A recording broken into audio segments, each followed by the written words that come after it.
Haleluya. Haleluya. Puji Tuhan. Salam sejahtera bagi kita semua. Selamat siang dan selamat kita akan mendengarkan kebenaran firman Tuhan yang kita akan sama-sama lihat untuk kita belajar bersama di dalam Amsal 10 ayat 19. Amsal 10 ayat 19. Saya senang sekali kalau kita membaca ayat pokok dengan membaca bersama dengan suara yang keras. Ini jam-jam ngantuk ya saudara. Jadi mari kita bersemangat. Amsal 10 ayat 19 sampai benar-benar bisa terdengar oleh sendiri dan terdengar oleh sekitar. Ya, dalam hitungan yang ketiga, 1, 2, 3. Dalam banyak bicara pasti ada pelanggaran, tetapi siapa yang menahan bibirnya berakal budi. Amin. Saya beri judul sesuai dengan pembacaan tadi, menahan bibir berakal budi. Kalau dalam terjemahan yang lain bahasa Indonesia masa kini, untuk ayat ini, makin banyak bicara, makin banyak kemungkinan berdosa. Orang yang dapat mengendalikan lidahnya adalah bijaksana. Tadi berakal budi sama, bijaksana. Ya. Nah, kita akan melihat ada 5 hal yang ingin saya bagikan di tempat ini, saudara, yang menyangkut ciri-ciri orang yang banyak bicara atau orang yang tidak bisa menahan lidahnya. Nah, yang pertama, orang yang banyak bicara atau orang yang tidak dapat menahan lidah, tidak dapat mengendalikan perkataannya atau bibirnya, itu suka mengumbar kata. Suka mengumbar kata. Di dalam Pengkhotbah 5 ayat 2 atau dalam Alkitab ayat 1, dalam Alkitab elektronik ayat 2, di sana penulis Pengkhotbah Salomo bilang begini, janganlah terburu-buru dengan mulutmu, janganlah hatimu lekas-lekas mengeluarkan perkataan di hadapan Allah, karena Allah ada di sorga dan engkau di bumi. Oleh sebab itu biarlah perkataanmu sedikit. Saudara di dalam Tuhan Yesus Kristus, kenapa saya tertarik untuk bicara tentang menahan bibir, mengekang lidah, jangan banyak bicara? Karena saya tertarik dari beberapa hari ini sebelum saya memutuskan untuk bicara tentang menahan mulut atau menahan bibir ini, saudara. Tentu hari-hari ini saya di dalam hati bertanya kepada Tuhan, saya mau bicara apa? Ya, saya mau bicara apa?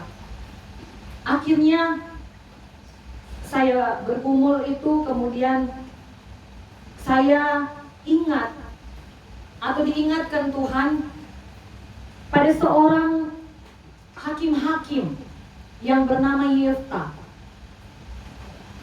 Dia seorang pahlawan yang gagah perkasa. Hakim-hakim, dulu saya berpikir kalau hakim-hakim itu kayak semacam yang di pengadilan ya Bapak Ibu. Ternyata bukan. Hakim-hakim ini ketika itu adalah tokoh-tokoh di dalam satu komunitas atau bisa diartikan kepala suku. Ya, waktu bangsa Israel masuk ke tanah Kanaan, di sana mereka berkelompok-kelompok dalam satu-satu suku. Jadi belum ada raja ketika itu saat Yosua meninggal. Nah, dipimpin oleh hakim-hakim. Salah satunya Yefta. Dan Alkitab mencatat di dalam Hakim-Hakim 11 ayat 30 sampai 31, ya, bagaimana Yefta Yefta bernasar. Mari kita lihat Hakim-Hakim 11. Saya lupa tadi bawa Alkitab saya, saudara. Hakim-Hakim 11.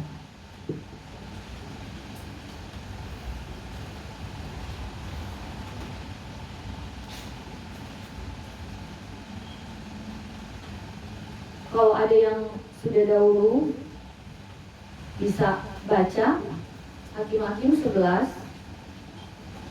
Hakim-Hakim 11 ayat Ya. 30 sampai 31. Demikian firman Tuhan. Lalu bernasarlah Yefta kepada Tuhan, katanya, jika engkau sungguh-sungguh menyerahkan Bani Amon itu ke dalam tanganku, maka apa yang keluar dari pintu rumahku untuk menemui aku pada waktu aku kembali dengan selamat dari Bani Amon, itu akan menjadi kepunyaan Tuhan, dan aku akan mempersembahkannya sebagai korban bakaran. Ini terdengar baik ya saudara, ya. Nasar dari Yefta kedengarannya baik, tetapi apa yang terjadi saudara, bahwa kemudian ketika dia mengalami kemenangan atas peperangan, ya, terhadap Bani Amon itu, Tuhan memberikan kemenangan lewat kepemimpinan seorang yang suatu pahlawan yang bernama Yefta. Yang terjadi keluar dari waktu dia kembali ke rumah, yang keluar itu anaknya saudara, anak satu-satunya perempuan, ya. Nah, inilah yang kenapa kemudian saudara, saya ingin membawa kita bahwa segala yang keluar lewat perkataan kita itu harus dipikirkan terlebih dahulu. Amin saudara. Amin. Jangan kita mengumbar kata. Akhirnya seperti halnya Yefta, jadi penyesalan seumur hidupnya. Ada dua tafsiran tentang nasib dari anak dari Yefta. Ada yang bilang bahwa benar-benar dia dikorbankan sebagai korban bakaran. Ada yang bilang masalah dia tidak boleh menikah. Entah apapun itu saudara, tetapi itu menimbulkan sesuatu yang membuat Yefta menyesal, ya, seolah-olah dia ingin sogok Tuhan dengan itu. Padahal Tuhan pasti akan menyertai dia memimpin bangsa Israel melawan Bani Amon tadi saudara. Tetapi terlalu cepat dia mengeluarkan kata, dia mengumbar kata. Dan mari kita melihat Amsal 6 ayat 1. Saya baca dalam terjemahan yang lain, bahasa Indonesia masa kini bilang begini. Anakku, barangkali kau pernah berjanji kepada seseorang untuk menanggung utangnya, dan boleh jadi kau telah terjerat oleh kata-katamu dan terjebak oleh janjimu sendiri. Nah, kita kadangkala dengan begitu gampangnya kita bicara, kita menyatakan janji atau memberikan janji kepada orang. Ini kalau di dalam Amsal 6 ayat 1 tentang kita menanggung, ya, menanggung hutang orang lain, apapun saudara. Jangan kemudian kita terjerat dengan perkataan kita sendiri. Itu intinya, ya. Janji yang kita ucapkan kepada Allah maupun kepada manusia yang tanpa kita pikirkan, tanpa kita pertimbangkan matang-matang, itu akan menyusahkan kita sendiri. Banyak orang saudara yang terikat oleh kata-katanya sendiri karena apa? Terlalu sesumbar, ya, berpikir yang muluk-muluk, ya, tadi berjanji manis, atau kadang-kala yang cepat mengiyakan sesuatu. Saya saudara, kalau ada orang yang biasa, ya, kalau di dalam pelayanan seperti ini, kadang hamba Tuhan bilang, oh ya Bu, nanti berikut datang lagi ya. Saya tidak akan segera bilang iya, saya hanya senyum. Kenapa saudara? Karena saya tahu saya tidak mau keluar perkataan janji itu sembarangan saja. Saya tahu kondisi yang sebenarnya, saya tidak mungkin bisa menepati janji ketika saya bilang iya segera, saudara. Karena tentu saya menyadari keadaan kami untuk pelayanan itu jadwalnya itu memang bisa dikatakan padatlah atau apa ya saudara. Jadi untuk kunjungan kedua saya tidak mau bilang iya ketika ada pernyataan seperti itu. Ya. Dalam hal kecil ini saja saudara, atau kadang-kala kita supaya cepat kelar ceritanya, ya. Ada orang menado bilang, iyo Jo, supaya kelar tuh cerita, kelar cepat. Tapi firman Tuhan mengajar saya dan saudara, di dalam berkata itu jangan mengumbar kata-kata, ya. Nanti jatuh-jatuhnya kita yang akan terjerat dengan perkataan sendiri. Kita yang disusahkan dengan perkataan sendiri. Kalau mereka tagih-tagih gimana saudara? Ya. Saudara, di dalam Tuhan Yesus Kristus, jangan kehidupan kita yang bahasa Inggris bilang lip service, cuma apa ya? Manis di bibir, ya. Lip itu bibir, service itu pelayanan. Dia cuman apa istilahnya? Ini karena dia istilah, jadi ya cuma gampang bicara manis, ya, kira-kira begitu. Padahal kita tahu sendiri kita sebenarnya tidak mampu untuk melakukan sesuatu yang kita sampaikan. Tadi ketika kita melihat soal janji, mengumbar kata yang kedua dalam soal marah, ya, dalam soal marah. Amsal 14 ayat 17 bilang begini, siapa lekas naik darah berlaku bodoh, tetapi orang yang bijaksana bersabar. Amin, saudara. Haleluya. Ada orang yang jatuh karena perkataannya terlalu cepat. Ya, tidak dipikirkan, dia umbar kata-kata yang kadang juga menyakitkan, yang bikin orang itu akhirnya bereaksi dan berpotensi melakukan kejahatan karena perkataan kita yang menyinggung. Karena apa? Lekas marah. Ya, Yakobus 1 ayat 19. Hai saudara-saudara yang kukasihi, ingatlah hal ini. Setiap orang hendaklah cepat untuk mendengar, ya, tetapi lambat untuk berkata-kata dan juga lambat untuk marah. Amin, saudara. Haleluya. Jadi biar so emosi, kunci baik-baik itu mulu. Takutnya ketika kita dalam emosi, kalau kita tidak kendalikan diri, perkataan-perkataan itu bisa jadi bumerang. Bisa menjadi hal yang mencelakakan saya dan saudara. Ya. Ayat 20 Yakobus 1. Sebab amarah manusia tidak mengerjakan kebenaran di hadapan Allah. Apalagi itu? Ya saudara, sesama manusia aja menyakitkan. Sesama manusia aja itu punya potensi-potensi yang tidak baik. Dan firman Tuhan juga bilang, tidak akan mengerjakan kebenaran di hadapan Allah. Benar saudara? Yang ketiga, contoh mengumbar kata itu, saya tadi baru tambahkan ya saudara. Tiba-tiba Roh Kudus ingatkan hal ini saudara. Umbar kata dengan memuji orang.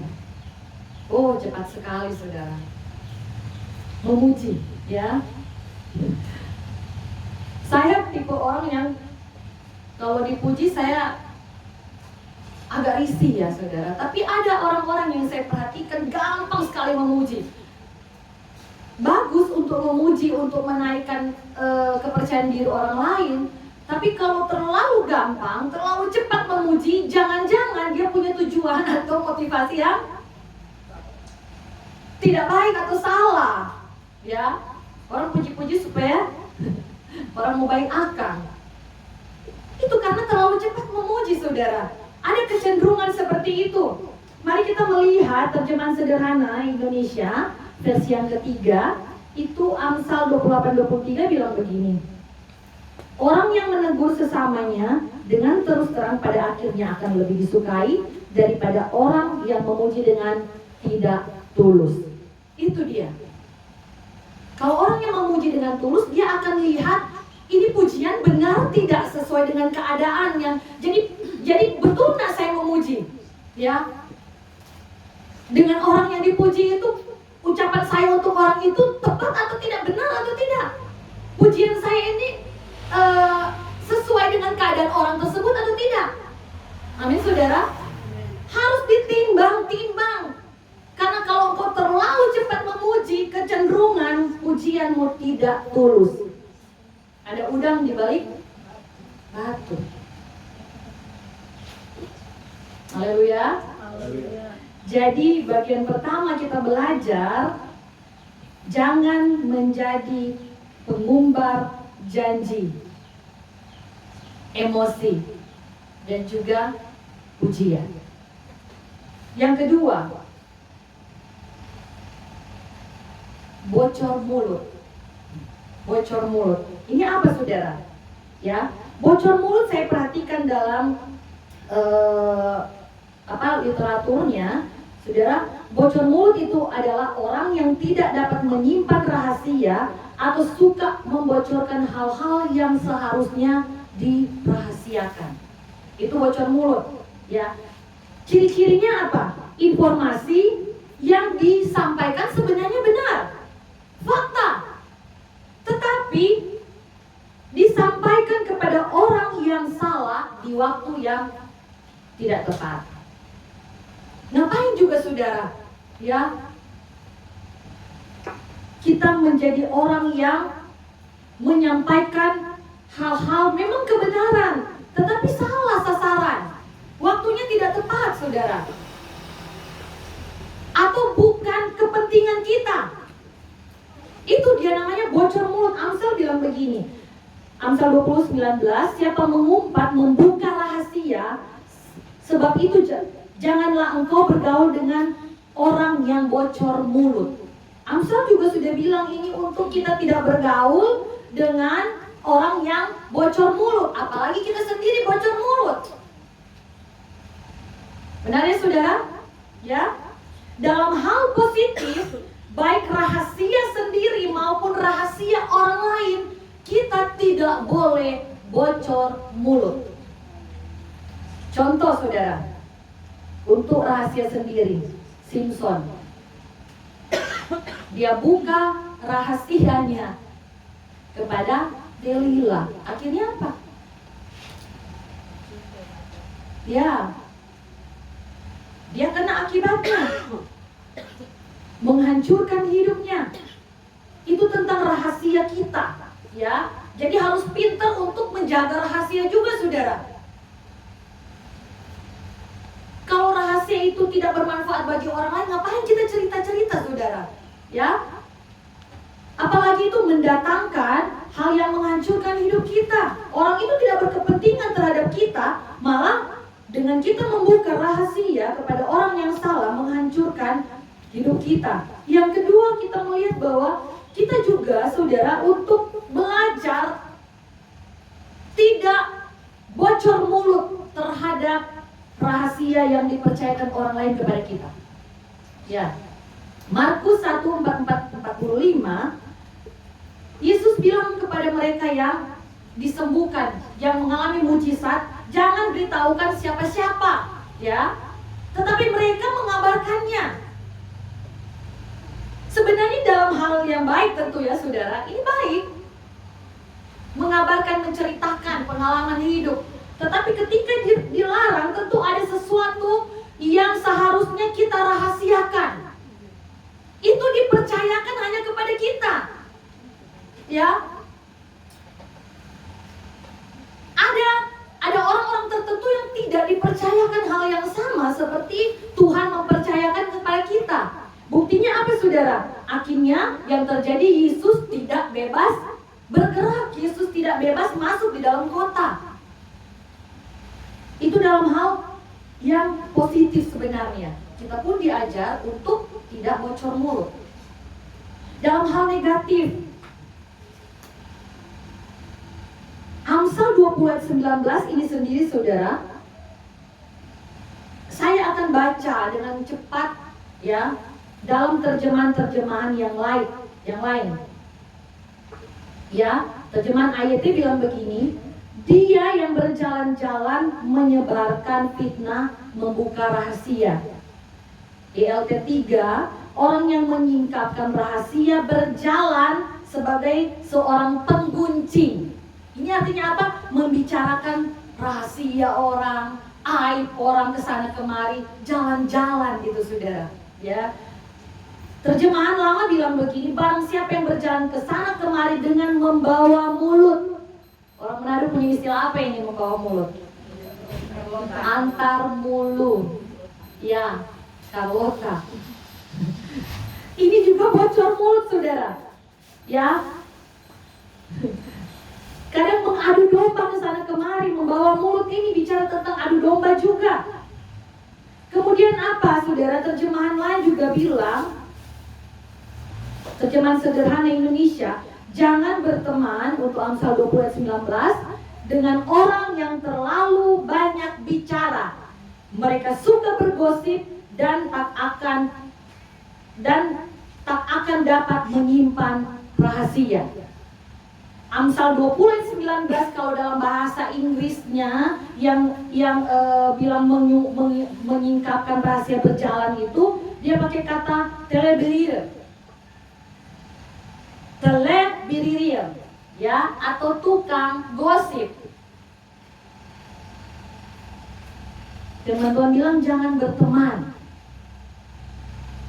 termasuk jangan jadi seperti itu juga. Amin saudara. Haleluya. Jadi dalam hal rahasia positif dan negatif tentang diri sendiri dan tentang orang lain, jangan bocor mulut. Katakan amin. Amin. Haleluya. Jadi apa kesimpulannya saudara? Simpan rahasiamu, simpan rahasia orang yang mempercayakan itu kepadamu. Jangan suka menyebar cerita, jangan merasa harus cerita. Orang harus tahu ini ke orang lain. Ya, kalau bukan urusan kita, tidak usah sambung-sambung, orang Manado bilang. Amin saudara. Haleluya.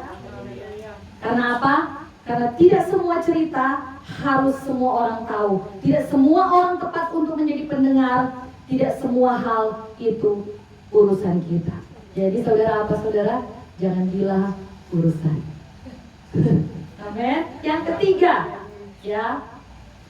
Tadi mengumbar kata. Kemudian yang kedua tadi apa? Bocor mulut. Yang ketiga, perkataan yang sia-sia. Apa ini perkataan yang sia-sia orang Manado bilang? Ya war-war kok mau bilang. Mari kita melihat ya.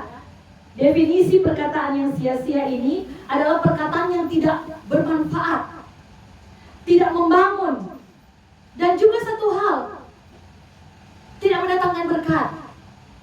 Ya, sia-sia. Ini adalah omongan yang terlalu berlebih-lebihan juga. Tadi masuk juga dalam pujian ya saudara. Kadang-kala memujinya sudah over. Saya pernah satu waktu dipuji orang. Pas kita dengar begitu, aduh so sia-sia di perkataan ini so berlebihan nih, langsung kita lari saudara. Haleluya. Matius 12 ayat 36. Tetapi aku berkata kepadamu, setiap kata sia-sia yang diucapkan orang harus dipertanggungjawabkannya pada hari penghakiman.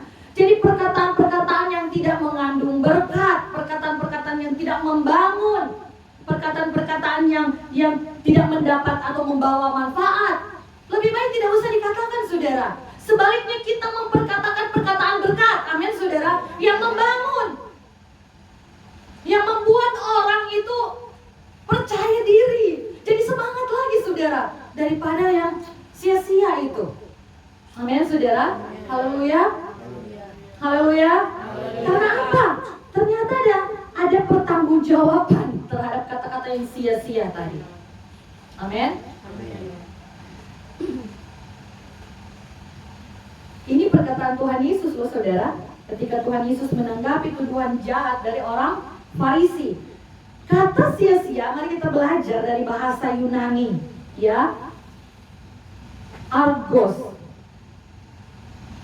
Artinya tidak berguna, tidak produktif, tidak menghasilkan apa-apa, tidak bertanggung jawab dalam ucapan.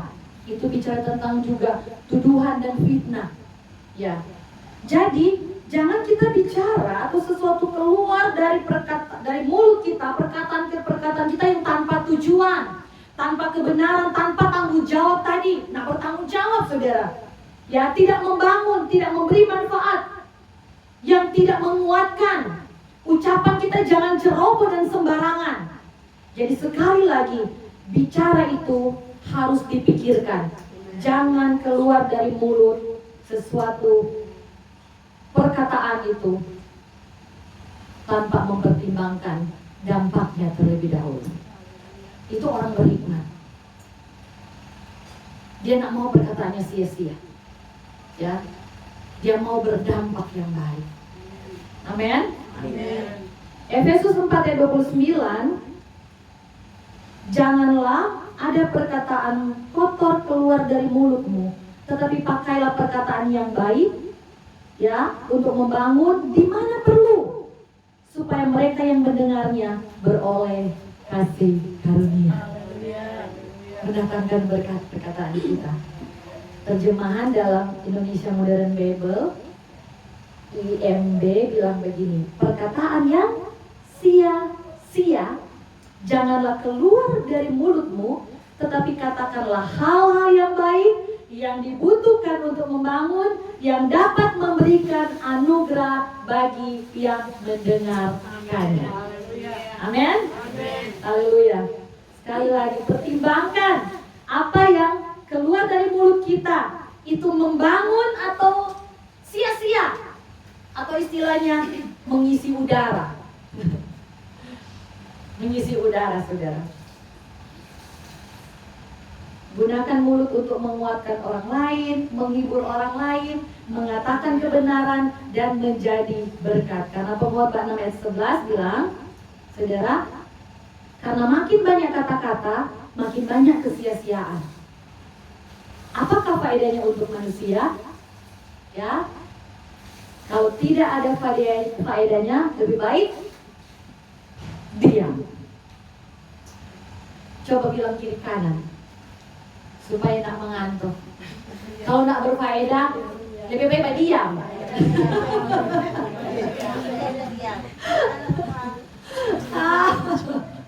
Haleluya.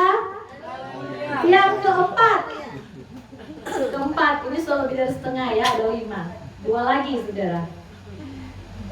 Orang yang banyak bicara itu, saudara, yang tidak dapat mengekang bibirnya, itu banyak kata-kata yang kosong. Tadi sia-sia, ini kosong. Apa bedanya? Perkataan kosong itu perkataan yang tidak berdasarkan fakta atau tidak memiliki isi.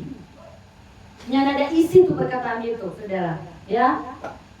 Jadi tidak ada makna yang mendalam dari perkataan yang keluar dari kita. Itu juga firman Tuhan mengajar, saudara, Efesus 5 ayat 4. Demikian juga perkataan yang kotor, yang kosong atau sembrono, karena hal-hal ini tidak pantas atau sebaliknya, ucapkanlah syukur.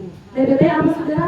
Mengucap syukur daripada buang-buang perkataan yang kosong, yang ada maknanya, yang ada arti, yang ada isi. Amin, saudara. Haleluya. Orang Jakarta bilang ngelantur ini orang ini. Ya, nggak masuk akal. Bercanda kok nggak pada tempatnya. Kira-kira seperti itu ya, saudara. Kata-kata yang kosong. Yang kelima. Tadi apa pertama?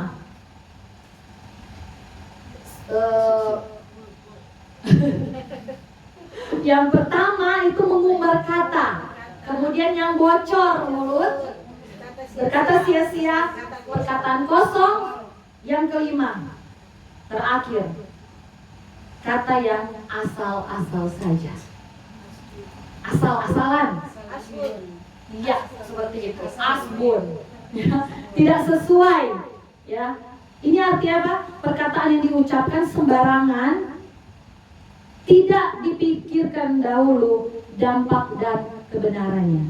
Berdampak enggak perkataan kita? Atau cuma asbun, asal bunyi, ya. Berbicara tidak mengutamakan adab juga. Jadi cuma asal ngomong, asal bunyi, asal tulis, ya, ngelantur. Bapak Ibu, saya ingin bagikan tentang apa yang kita keluar dari mulut ini, yang asal-asal itu bahaya. Misalnya, mati aku. Apa lagi ya?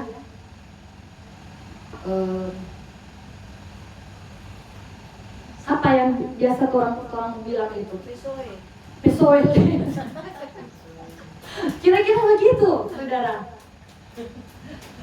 Aduh mati kita, mati kita. Saudara biasa kan bicara begitu kan? Mati kita, mati. Iya, salah satunya darah Yesus.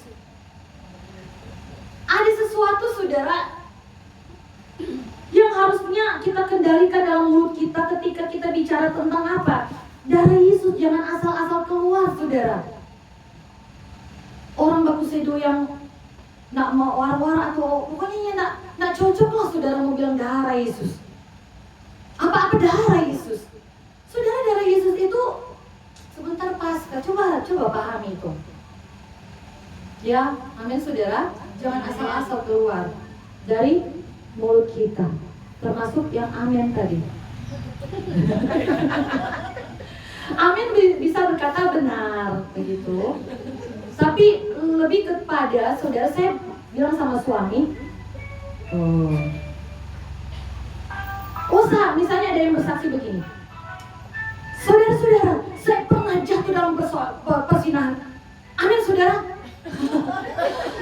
Jangan cepat-cepat bilang amin, saudara. Saya juga yang di depan ini nggak bisa juga menawarkan untuk kita juga bilang amin, saudara, dari hal-hal yang tidak perlu diaminkan. Benar ya, saudara? Kadang saya bilang melihat hamba Tuhan kalau bilang sesuatu yang negatif, diaminkan. Amin, saudara, begitu. Padahal amin itu untuk meneguhkan sesuatu yang harusnya di hal yang baik. Ya, makanya tadi kadang saya bilang benar, saudara. Jadi kalau negatif itu bisa kita katakan, oh ya benar ya. Tapi bukan untuk mengaminkan atau mengiyakan sesuatu. Ya, saudara, di dalam Tuhan, memang manusia punya kecenderungan untuk mengumbar kata, bocor mulut, apalagi sia-sia perkataan, kosong dan asal-asal atau tanpa dasar bicaranya. Tetapi firman Tuhan pada kesempatan ini sudah mengingatkan saya dan saudara. Amin. Perlu belajar memang, apalagi sudah jadi kebiasaan. Mesti belajar. Oh iya betul kan? Nah, seperti itu. Makanya firman Tuhan datang. Amin, saudara. Ya, karena banyak bicara pasti ada pelanggaran. Jadi kalau kita mau bicara, kita mau berjanji, atau kita ada emosi, kita mau puji seseorang, pikirkan dulu akibatnya, pikirkan dulu konsekuensinya. Amin, saudara. Ya. Yang kedua, kalau kita ada satu rahasia, kita jangan bocor mulut. Kita harus tahu menyimpan rahasia, baik rahasia kita maupun rahasia orang lain, baik rahasia yang baik untuk disampaikan maupun yang tidak baik disampaikan. Ya. Kemudian apa, saudara? Berkata itu jangan sia-sia. Jadi harus keluar dari mulut kita perkataan yang membawa manfaat, membawa berkat. Ya, perkataan kita tidak boleh kosong, harus punya isi, punya makna. Ya. Tidak boleh perkataan-perkataan yang kotor. Dan perkataan kita jangan asal-asalan, harus ada dasarnya. Amin. Haleluya. Haleluya. Pengkhotbah 3 ayat 7. Coba baca sama-sama. Suara keras ya.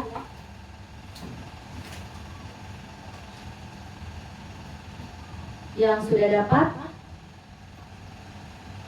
katakan amin. Amin. Amin. 1, 2, 3.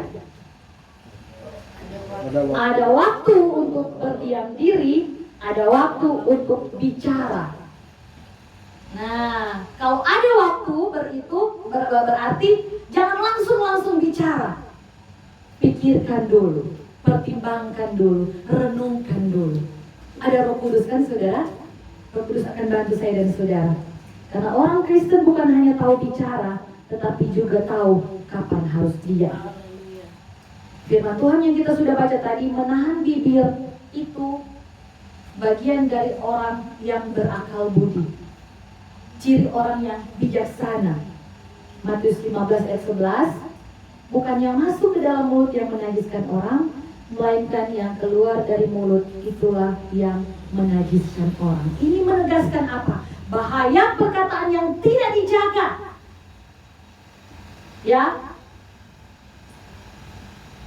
justru akan menajiskan kita. Karena Matius 12 ayat 37 bilang, menurut ucapanmu engkau akan dibenarkan, dan menurut ucapanmu pula engkau akan dihukum. Tadi menajiskan, ini dapat hukuman lagi. Tentang sesuatu dari perkataan atau ucapan kita. Sekarang bagaimana dan? Solusinya apa yang kira-kira? Kita belajar dari seorang yang berkenan di hati Tuhan.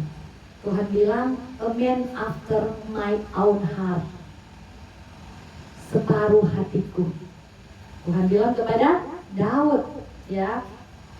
Mazmur 141 ayat 3. Mazmur 141 ayat 3. Bagaimana kita untuk mengekang lidah, menahan bibir, ya. Daud minta pertolongan Tuhan. Dia bilang begini, awasilah mulutku ya Tuhan, berjagalah pada pintu bibirku. Bagaimana saudara? Kalau waktu dulu semacam tidak lebih memungkinkan ya. Kalau misalnya Tuhan awasi mulutku, Tuhan berjaga di pintu bibirku. Kadang-kadang Tuhan kan itu bicara begitu, bukan di pintu mulut kita dan di pintu bibir kita. Tapi itu bisa diserap dalam pengertian semacam apa ya, simbol ya. Tapi kalau mari kita lihat, kalau orang yang bicara zaman sekarang, apa ini saudara?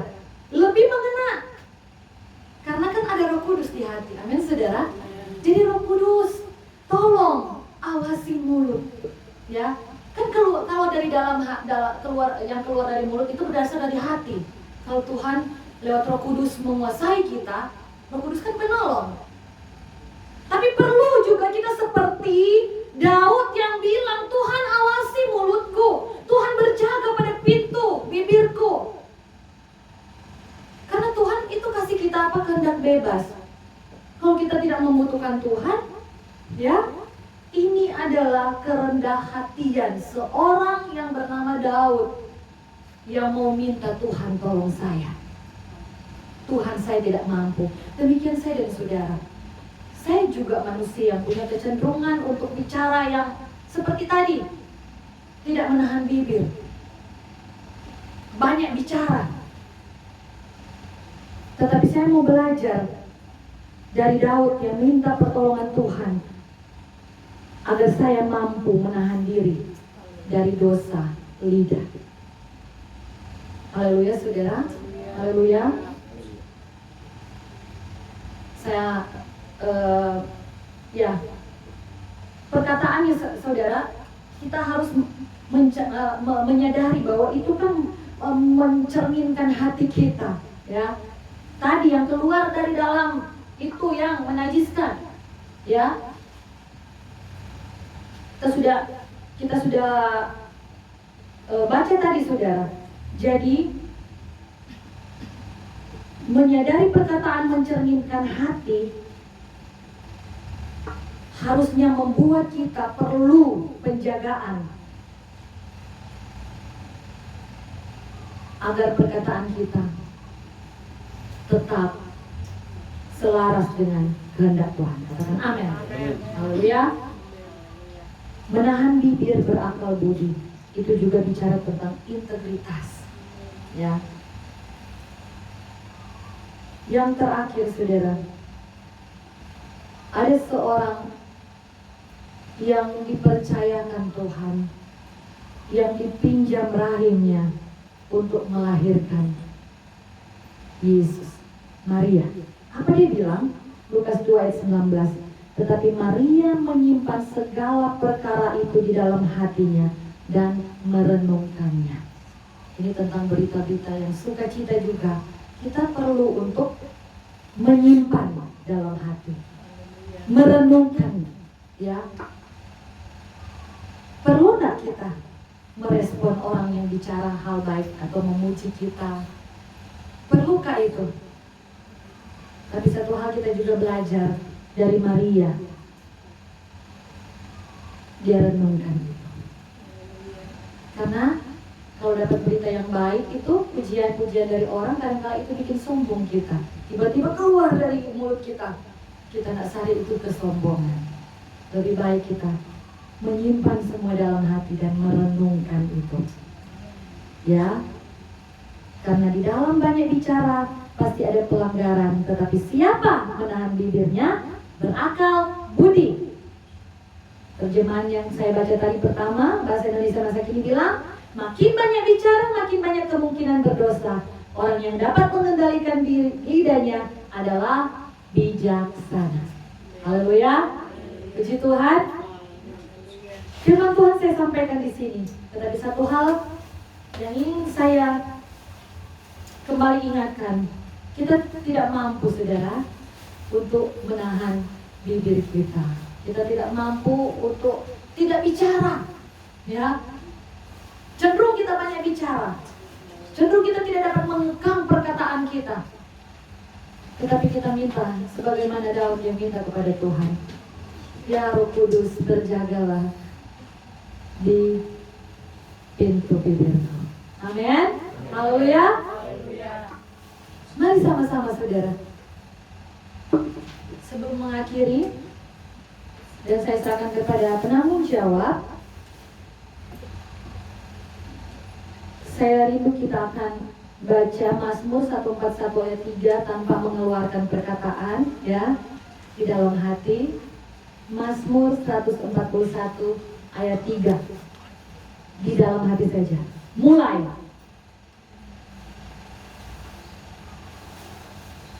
Amin. Haleluya. Haleluya. Haleluya. Haleluya. Pakai tangan Bapak Tuhan. Yeah. Puji Tuhan. Supaya semangat. Kita mengulang. Haleluya. Haleluya. Haleluya. Beri kemuliaan bagi Tuhan. Tuhan Yesus memberkati. Saya kembalikan kepada penanggung jawab. Haleluya.